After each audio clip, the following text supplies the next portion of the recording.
හයි යාළුවනේ මගේ HI video YouTube channel එක subscribe කරන්න ඒ වගේම bell icon එකනොත් all දාගන්න.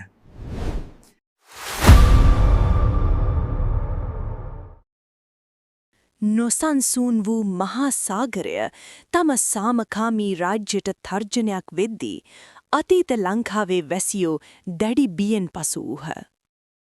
තමා කළ අතීත වැරදි නිසා තම වැසියන්ට මෙලෙස දුක් විඳීමට සිදු වී ඇති බව වටහාගත් රජතුමා දැඩි පසුතැවිල්ලකින් පසුවේ.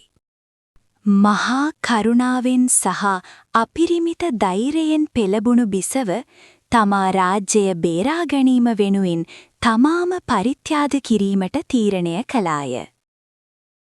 බිසව දරුණු වූ මහා සාගරයට මුදාහරිනු රජතුමා බලා සිටියේ අති විශාල දුක්බර වූ හදවතකින් යුතුවය.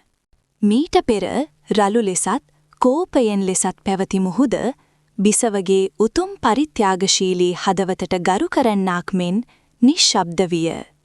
දෛවයේ මඟ පෙන්වීමානුව කිසිදු අනතුරකින් තොරව බලාපොරොත්තු සහගතව ඈත වෙරළකට ළඟාවීමට බිසවට හැකි විය.